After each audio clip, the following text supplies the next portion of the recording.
Okay, good morning, everyone. Nice to see you again. Hi, everyone. Okay, so before I begin, don't mind the title. It's gone to one side. That's my fault. Okay, so the title of this talk is An Introduction to Warlpiri, which is the language spoken in the Northern Territories of Australia. And we can go right. So, if anybody were to ask me, like, how many languages were spoken in Australia before Europeans came, this would be my answer. Yeah. You try to count. This was in probably the 17th century, I think. And as you can imagine, most of them are gone, no longer spoken.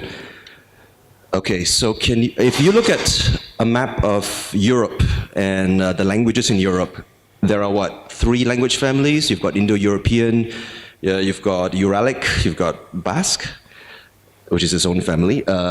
So in Australia, it looks something like this.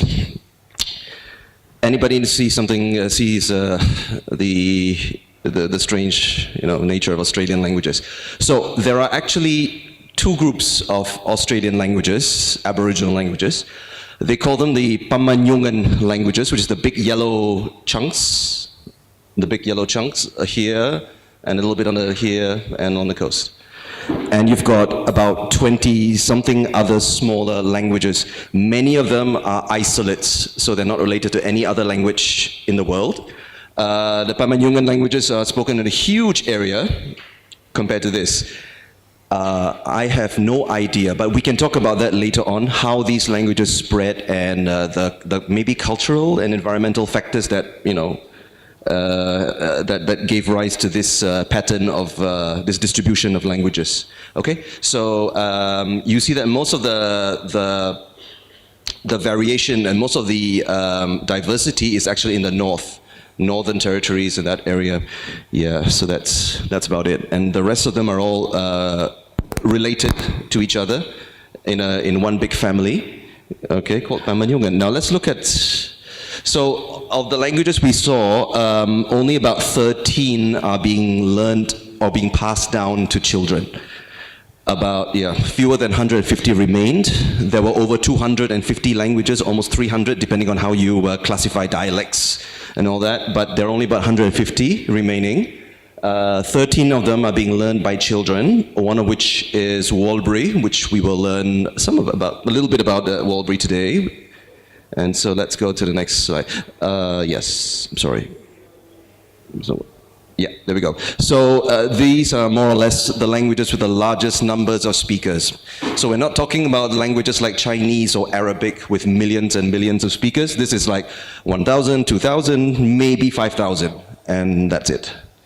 So you've got language like Duwal, Aranda has a very, very large population comparatively also. Pican Jajara, I'll teach you how to pronounce these names. Most of them are you can see the Western Australia and the Northern Territories. That's where a lot of the languages are still quite active, still being quite actively passed down to the next generation and different, Yeah, that's about it. Okay, there are no more languages spoken in Tasmania. They're all extinct. Yeah. And much of the south. Let's just go. All right, so spoken Warlpiri. Let's try see what it sounds like. I'm assuming it works. Milkirani, Majinyango, Miningi, Nyanikoluba, Yanga. Nguru jubawa nyananga, manu ngane nyananga, important part yanga ngali bangola kalpa nyananga, manu nyari bangola kalpa chinki jari, manu yanga kalpa nga ulaka kalpa nyan waro yurim kalpa uli kalpa waro abamanga, manu yanga kalpa yanga peli mananga, majelo lejo kapna madananga, elti wananga, ngenyi kajinanga ngachu manyu karemi chapu. Manu buranya nyanga jenanga music warikanga manu dance jago manu anga yemi ngarang jago pami jan wada different parts waranga nganyi glamojo nambojo Olympic system helbi managa janga ngajnyo Okay, did you get that? What did it sound like? What does it sound like? It's not related to Malay or Austronesian or any of the other languages around the world.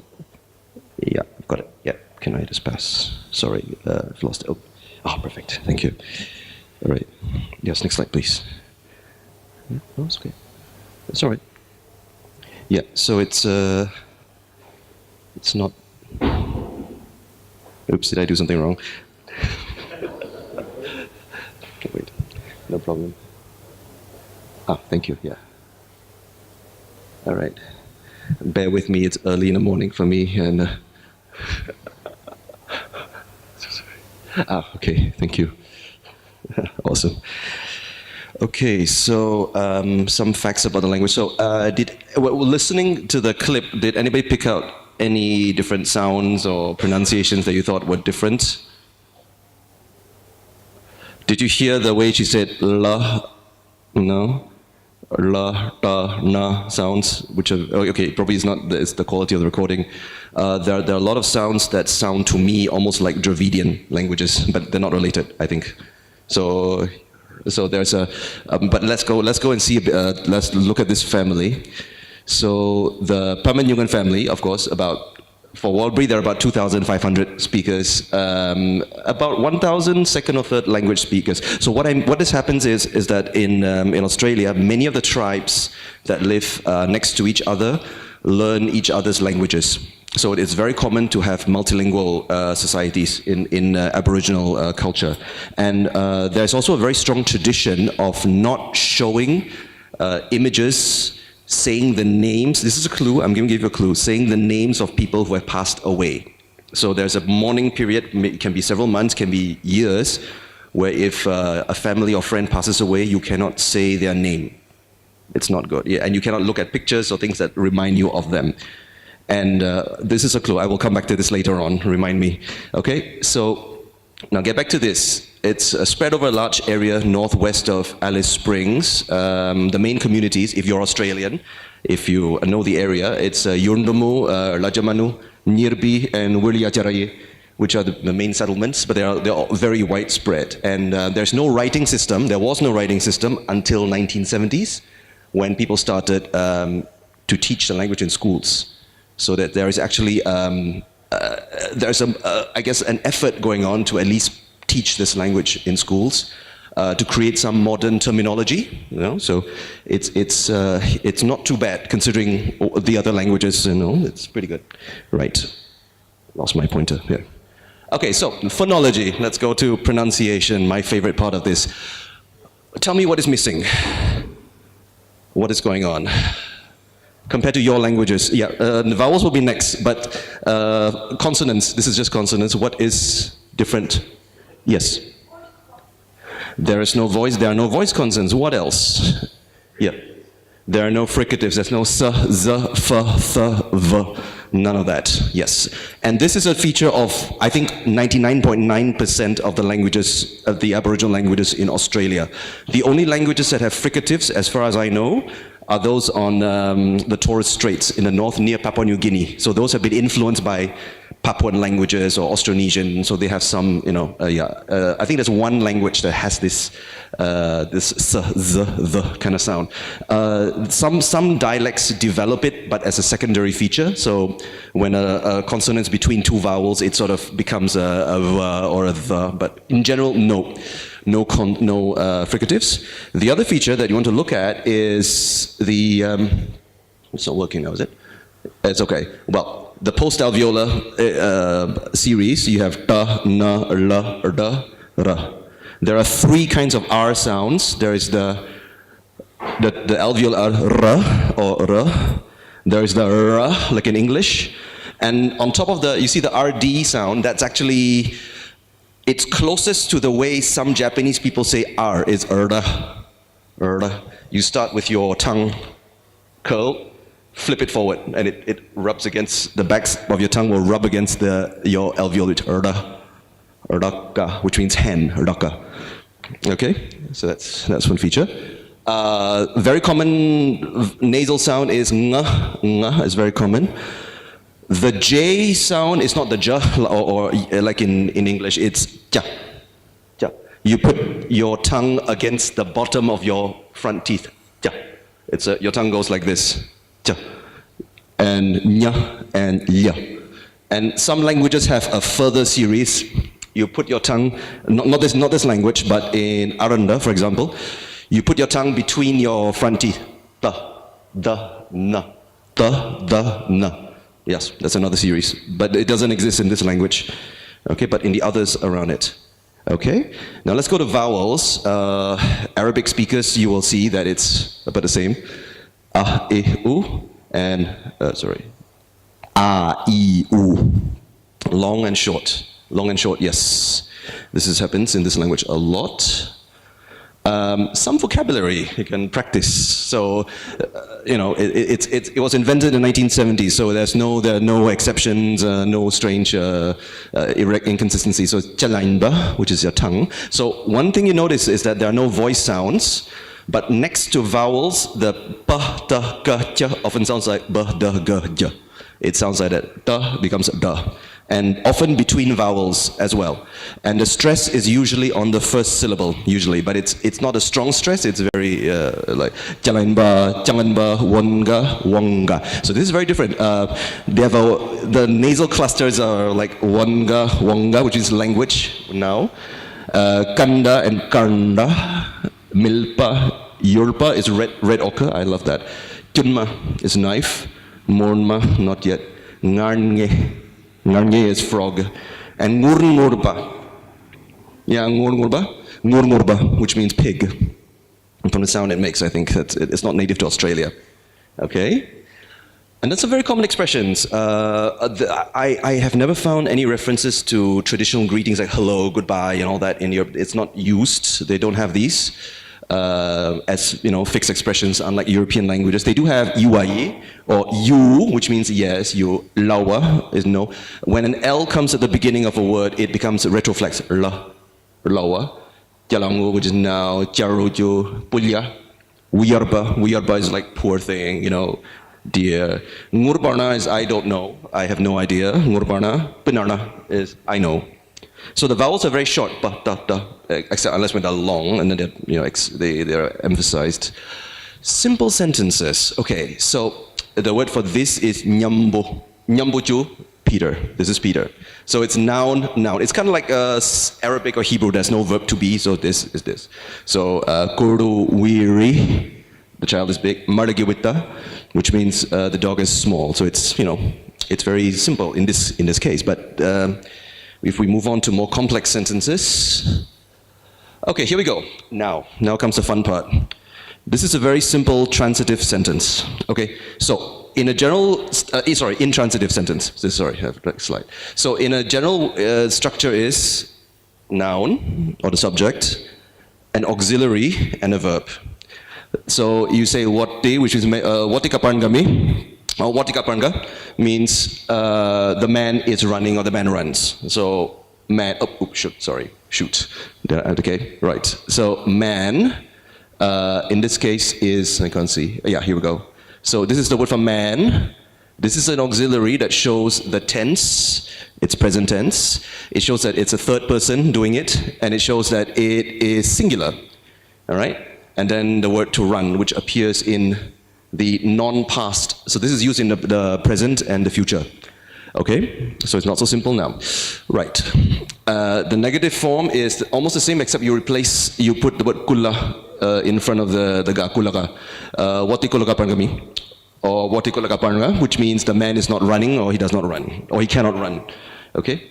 So that's it. The word ga or kulaga shows the tense, whether it's positive, negative, and who is doing the action. Okay? This is a clue, who is doing the action. So this is very important. You cannot, and in a Warlpiri sentence, this word always appears in the second position. It doesn't change. Okay? The other words can change. It's like Latin or maybe ancient Greek, where you can change the structure, the word order, and it can still makes perfect sense. Warlpiri is exactly like that. But you have to keep the ka in this position, always, second position, okay? Now, yes and no questions is very simple. You put nya after the first word. Whatever the word it is, the first word. So watika, what nyaga pangami? The man running, UAE, watika pangami? Lawa, watikulaga pangami? Watikulaga pangami? So you just put yes or no. Simple. You know, these are, it's very simple now. Yes. Now let's move on to slightly more complex sentences. Okay, now transitive sentences. Okay. Who has studied Basque or speaks Basque? Okay. Maybe a bit of Georgian, something close to Georgian? No? No. Okay. Oops. Okay. This might take a while. Okay. Now, using the same words, I'm giving you a new, so wate means man. You can see here, if it's, yeah. Ga, same thing. Nyanye means to see, in the present and the future tense, it means to see. And karndango. So karnda is woman, karnda, and there is a little suffix of ngu. All right, so what does this mean? Now you know that it's the noun, auxiliary, and the verb. All right, so what would this sentence mean? Any guesses? The man saw the woman. That would be a very European way of thinking, yes. But it isn't, I'm sorry. No, it's not. It's actually, wait, sorry. It's the woman sees the man. Now this is called ergative. You have the same structure in Basque. Although the word order is not so free, but the same structure. Now what happens is, transitive verbs, all right, the actor takes a special ending called the ergative ending. If you see the red, hold on, I'm trying to make this work. No? Oh yes, here we go. Yes, so this ending, it's a bit like, also like Turkish, it has vowel harmony, so it changes depending on what is the previous vowel. Yes, oh yeah. Yeah, and we're just starting, we're just going on, we're just beginning. Now, so in this case, we know that the woman is doing the action. The woman is doing the action, karnangu. So she has to be the one who sees Nyanyi, the man. And this ga agrees with her. Okay, if you have questions, ask at the end, because I can feel them coming. So ungu, in this case, is known as the ergative ending. The ergative ending marks the subject of a transitive sentence. I think Tibetan has something like this. Perfect, okay, well, yes, now I remember. And Hindi in the past tense, I think. Yes, thank you, yes. So the unmarked noun marks the object of the transitive sentence or the subject of an intransitive sentence. So it's almost as if every transitive sentence is passive. Like, the man was seen by the woman. So you can think of it like that, but it's not really a passive, but it, you know, perhaps if you're familiar with a nominative, accusative structure, this would be something similar, all right? So I'm putting an example in European languages, you can see the difference. So in English, you say, I am falling, I fall, ich falle. I see the man, ich sehe den Mann. So the ich is in nominative, right? But den Mann is accusative, okay? That's typically European. And the man sees me, it becomes reverse. Der Mann sieht mich. So ich and mich, it's very simple. But so it's yellow, I marked it like yellow, yellow, and gray, yellow, yellow, gray. But in Basque it isn't, it's yellow, gray, yellow. So in Basque, now we're going to go to Basque. So I fall, I am falling. I'm not sure if this is the right spelling for falling. Erotzen. Okay, so nierotzenda. Okay, normally Basque is pro drop, so you could drop the pronouns. I just add them in to see, you know, you can see it. So ni is I, which also looks like me. So the man sees me, see? So I fall, and the I in me is the same, but the person doing the action takes a K ending, and so does the man, because I see the man, and the man, man see, the man, me sees. So the actor, K. And it looks, and in fact the K looks a bit like the K in Warlpiri as the ng as well, so who knows? I'm not going anywhere with this. I'm not saying anything. Okay, so, okay, structure-wise. Now, so let's go to slightly more complex sentences. Okay, so once you know that the K, the K sound, the ng shows the ergative case, so then you have the word for kangaroo, which is marlu. Marlungu ga marnangarni. So marlungu is the kangaroo doing, present tense, present tense, grass eats. So ngarni is to eat in the present tense and the future tense. Okay, kangaroo eats grass, the man drinks water. So what did we meet? We saw this word before. And it has gi, because like Turkish, it has vowel harmony. So the vowel, the U and I will change depending on whether there's an I, a palatal sound before it. Ga ngappa ngarni. Ngappa is water, and ngarni is to eat or to drink. Like some languages, there's no distinction, eat and drink. But you can sort of realize it from the context. And the woman, karnda, karnangu. Sorry, here we go. The same word. So the woman sees the child. The woman is looking at the child. Kurdu is child. So we learn two things. There is vowel harmony. The ngu becomes ngi when following an e. Hence, wadenge versus karnangu. In two-syllable words, the number of syllables determines the structure of the suffix. So if the word has two syllables, it is ngi ongu, like this.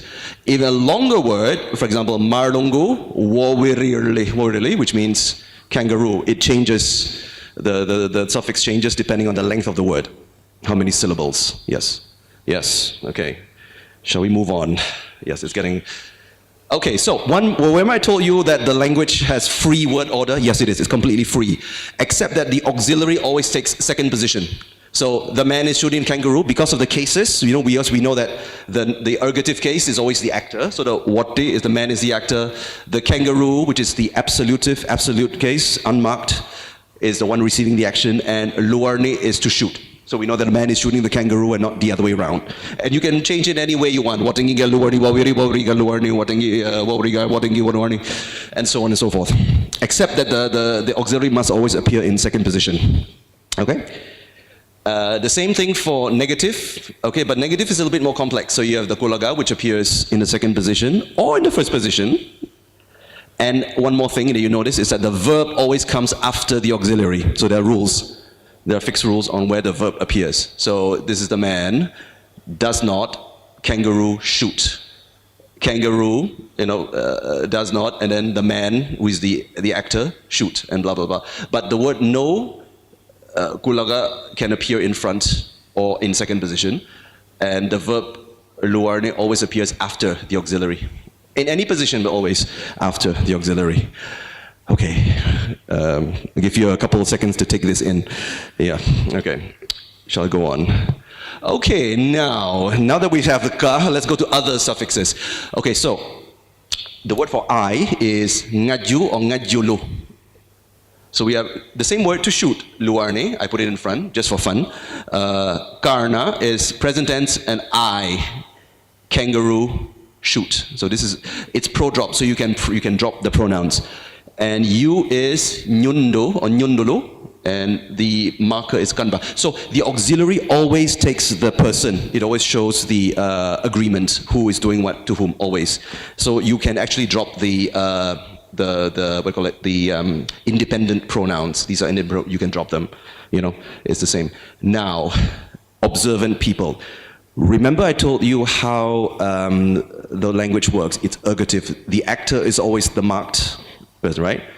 Then why is it that this is, and why I'm asking you now, why is this karna, the person who is doing the shooting, and I'm going the same? I go is intransitive, but I shoot is transitive. But why is the pronoun the same? It's easy. And look at this, mba. So I am shooting something. This ganba is to shoot, but yani ganba, you're going. It's the same. It's the subject. Why? That's because Warlpiri has what's called split ergativity. So it's two types of syntactic alignments in one sentence. It's two types of grammars in one. So the nouns obey a different set of rules. The auxiliary, the pronouns here, obey a different set of rules. Don't ask me how this happens, but it's how it, yeah. So the na is actually the nominative like in I, and this is you. And it has an accusative form as well, me. So the auxiliary functions like a Indo-European language, but not the surrounding words that function more like Basque or Tibetan.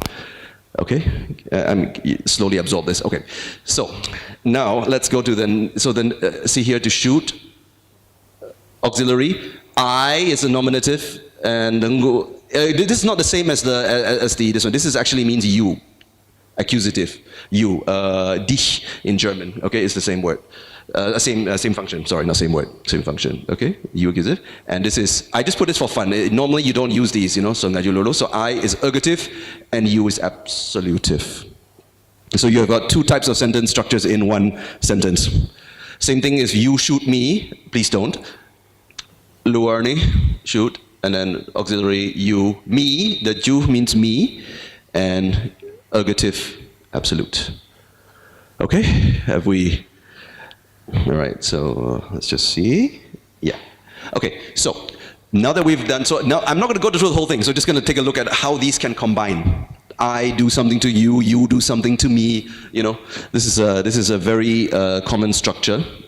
And there are singular, they have dual pronouns, I and you, I somebody else, you two and they two, and I and you all, me and other people, inclusive, exclusive, we, all of you and all of them.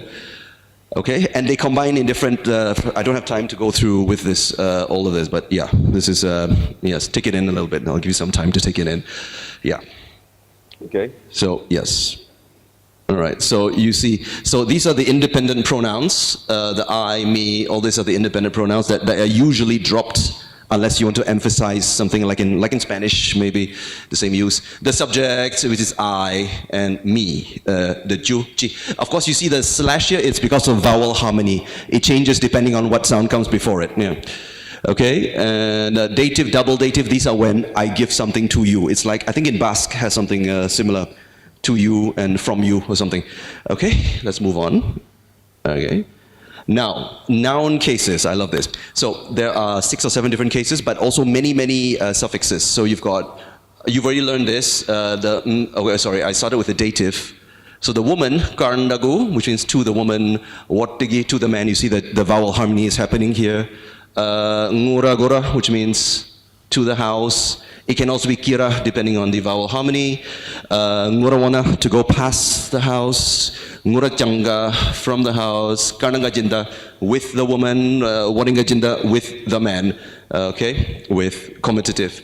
Ngurawangu, without a house. And nguragoro, having a house. And these can be used as, the bottom two can be used as actually nominal phrases. The one without the house, the one who has no house, the one who has a house. Things like that, okay? Yeah. And let's look at the verbs. I haven't gone to the verbs yet. So the verbs are very simple. There's no conjugation because all that information has been packed into the auxiliary. So no need to conjugate verbs, thank goodness. Usually there are 4 or 5 forms. The 3 most common forms you have are the present future. They call it the non-past. So wangam, wangame. You can, for this declension, you can actually, this conjugation you can drop. You can actually, in speech, you can drop the me, wanga. Just wonga, wongami, wongaja, ja, that shows the past, and wongaya, to speak, wongaya, talk. If you want to talk like to 2 people, wongaya pala, 2 of you talk, or wongayalu, you guys talk. And to eat, we saw this with the kangaroo, ngarne, ngarnu, and nganja, luarni, luaga, which means to shoot it, luaga. Okay? Okay, that's it. Next one. Okay, so again, you have how to, so remember when I told you that a verb has non-past and past? Non-past and past, yeah. So these interact with the auxiliary, which changes depending on the tense. Also, remember that ga shows present tense. Okay, right.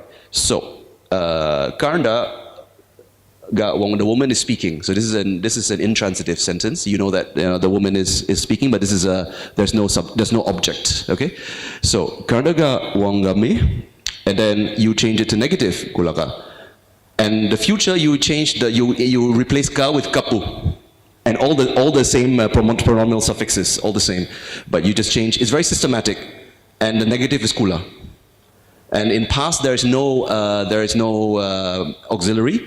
All the suffixes attached to the first word in the sentence, whatever it is. It attaches to the first word, yeah. So you can say something like, luar no nango, I shot you in the past, yeah. Luar no nango, put it into one word, okay? And then you have, and the negative is kula without anything. And there's also the past continuous, so it's lba. And it's usually written together with the previous word, whatever it is. So karnalba, the woman was speaking. The woman was not speaking, like that. And you have the suffixes at I, you, narju. They get tagged all together at the end. Okay? All right? Okay, so now go. And there we go here. Okay, so question words, very, very fast. These are typically niya, ngana, nyarpa. Okay, so I'm almost done. Numbers. Okay, very quickly. There wasn't a very complex system of numbers. So 1 is alone, chinda. 2 is chirma, and 3 was chirma, 2 and 1. 4 is 2 and others, chirmakari, and then you have a few, mankurpa, and pannu, which is many. So what happened was they created a modern series of modern language speakers tend to have sort of made up numbers from 1 to 10. Made up of different phrases. So the word for 5, erdaka means hand, because you've got 5 fingers on one hand. Chika is 6 from English 6. And I think 7 is the word for, what's the word? Boomerang, because it looks like a boomerang. 8 milpa means eye, because the 8s, they look like 2 eyes. You turn them over.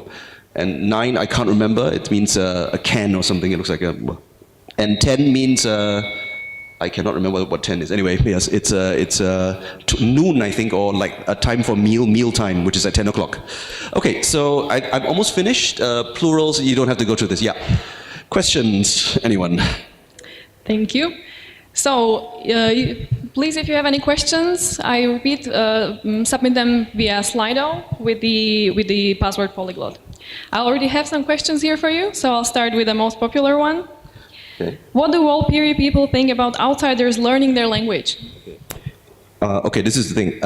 Not many people outside the communities actually speak this language. Most Australians have no idea what it sounds like.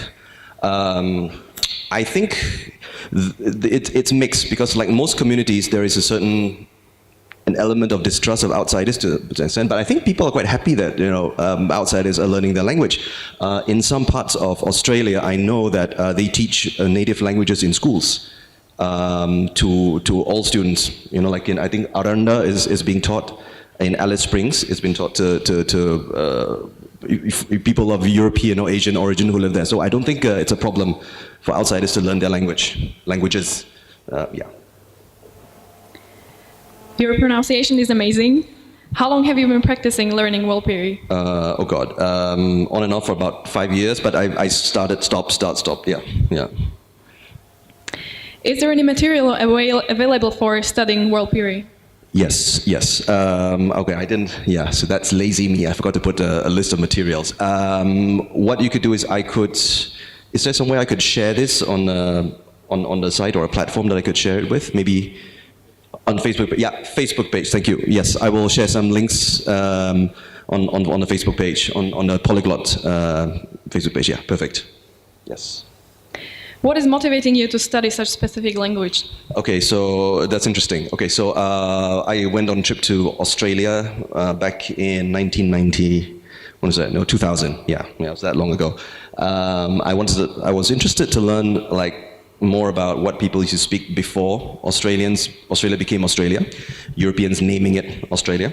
The only problem was nobody could tell me anything.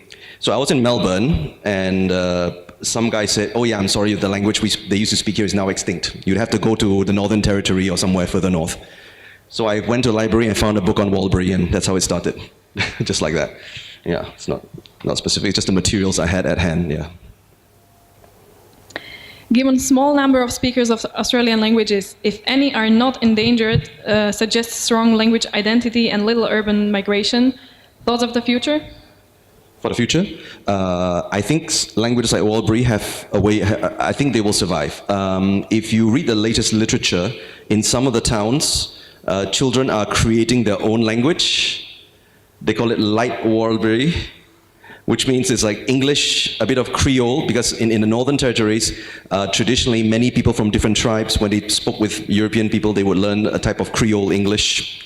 I don't speak it, but apparently it's very interesting. And they combine English, Creole, Warlpiri in one sentence, and it's a form of it is surviving. It might not be the traditional language, but it's something that will survive. Yeah, I think so. Which language that you studied is most similar to Warlpiri? Nothing, none. None. It's got, you see, it's got features of, it's a bit like Basque, it's a bit like Turkic languages, it's a bit like South Indian languages with the phonology.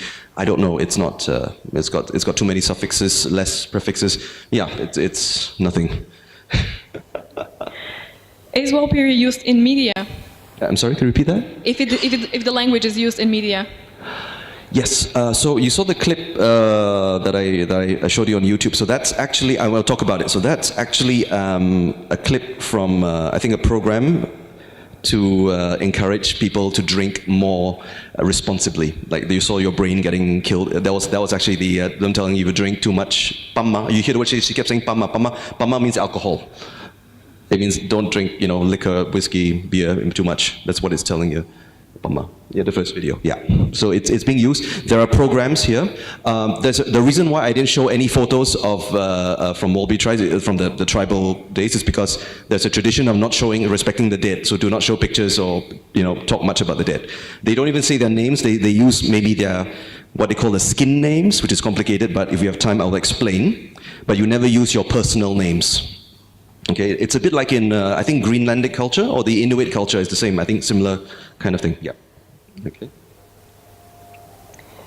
How would you predict that this language would structurally evolve in the next half a century? Oh yeah, I already said, I think previously, that it might evolve, it might mix. It's actually, among the younger generation, it's becoming mixed with English and Creole, but they create their own, it's not English, it's not Warlpiri, it has its own grammar. It's very interesting. I'll send you some links on the Facebook page. Yeah, you can read. That's the future, I think.